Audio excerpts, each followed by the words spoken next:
اسرائیل نے اپنا پرچم بھی اسی گریٹر اسرائیل پلان کے مطابق ڈیزائن کیا ہوا ہے۔ یہودی 3000 سال پرانی تورات کتاب کا حوالہ دیتے ہوئے کہتے ہیں کہ تورات میں اللہ تعالیٰ نے حضرت ابراہیم علیہ السلام سے وعدہ کیا ہے کہ اسرائیل کی جس ملک سے بھی جنگ ہو وہ اس پلان کو جواز کے طور پر پیش کرتا ہے اور کہتا ہے کہ یہ زمینیں ہمارا حق ہے۔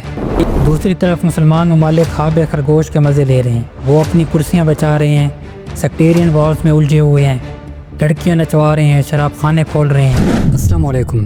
6 جنوری کو اسرائیلی گورنمنٹ کے آفیشیل سوشل میڈیا اکاؤنٹ سے نقشہ جاری کیا جاتا ہے اور اسے گریٹر اسرائیل کا نام دیا جاتا ہے۔ اس نقشے کے جاری ہونے کے بعد سعودی عرب، قطر، بحرین اور مڈل ایسٹ کے دوسرے ممالک اس کی مذمت کر رہے ہیں اور اسے اپنی علاقائی خود مختاری پر حملہ قرار دے رہے ہیں، جبکہ اسرائیل اس نقشے میں آنے والے علاقوں کو اپنے پرومسڈ لینڈ قرار دے رہا ہے، اور اسرائیل نے اپنا پرچم بھی اسی گریٹر اسرائیل پلان کے مطابق ڈیزائن کیا ہوا ہے۔ یہ گریٹر اسرائیل پلان کیا ہے اور مڈل ایسٹ کے کون سے حصوں پر قبضہ کرنا اس پلان کا حصہ ہے، اور یہودی ان علاقوں کو اپنے پرومسڈ لینڈ کیوں کہتے ہیں، آئیے جانتے ہیں آج کی اس ویڈیو میں۔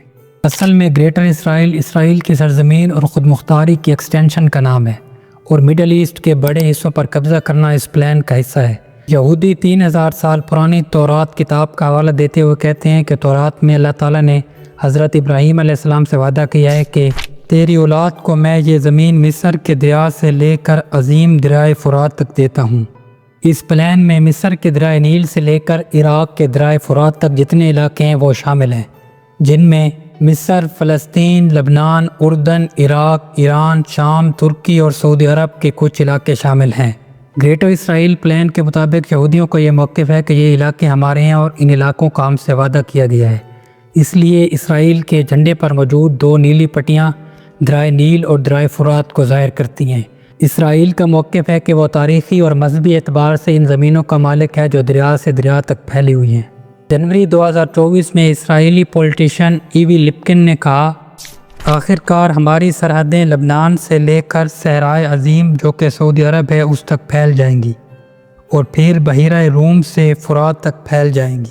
یہ گریٹر اسرائیل پلان اصل میں زائونسٹ پلان کا حصہ ہے، جسے 1896 میں ایک یہودی جرنلسٹ اور رائٹر تھیوڈر ہرزل نے بنایا۔ یہ زائونسٹ پلان علیحدہ یہودی ریاست کے قیام کا پلان تھا، جسے برٹش نے سپورٹ کیا اور 1948 میں اسرائیل کا قیام عمل میں آیا۔ لیکن اس گریٹر اسرائیل پلان نے اس وقت زور پکڑا جب 1967 میں اسرائیل نے غزہ کی پٹی، مصر میں سینائی پیننسولا، ویسٹ بینک اور گولڈن ہائٹس پر قبضہ کر لیا۔ اب اسرائیل کی جس ملک سے بھی جنگ ہو وہ اس پلان کو جواز کے طور پر پیش کرتا ہے اور کہتا ہے کہ یہ زمینیں ہمارا حق ہے۔ اس پلان کو لے کر ایکسپرٹ اور اینالسٹ کی ڈیفرنٹ رائے ہیں۔ کچھ کہتے ہیں کہ یہ ایک امیجنری لینڈ ہے اور صرف خیالی پلاؤ ہے، کیونکہ آپ اتنے بڑے علاقے پر قبضہ نہیں کر سکتے جب تک آپ کا وہاں پہ کنٹرول نہ ہو اور نہ آپ کے کوئی حمایت یافتہ گروپ وہاں رہتے ہوں۔ کچھ ایکسپرٹس اس پلان کو بالکل ریئل مانتے ہیں اور کہتے ہیں کہ اسرائیل کانسیکوینسز کو جانے بغیر ایک سنگل ٹویٹ بھی نہیں کرتا، تو وہ اتنی بڑی بات کیسے کر سکتا ہے۔ کچھ ریسرچرز کہتے ہیں کہ یہ پلان امریکہ کی فورن پالیسی کا حصہ ہے، کیونکہ امریکہ مڈل ایسٹ میں اپنا انفلوئنس قائم کرنا چاہتا ہے۔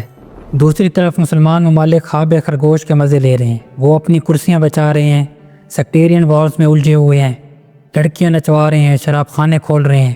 دوسری طرف اسرائیل ان کو مٹانے پہ تلا ہوا ہے، اور وہ اسرائیل سے ٹائز سٹرونگ کرنے کے چکروں میں ہے۔ اگر یہ پلان سچ ہے اور ویسٹرن ورلڈ نے امریکہ اور اسرائیل کو لگام نہ ڈالی تو 3rd ورلڈ وار زیادہ دور نہیں۔ Thank you.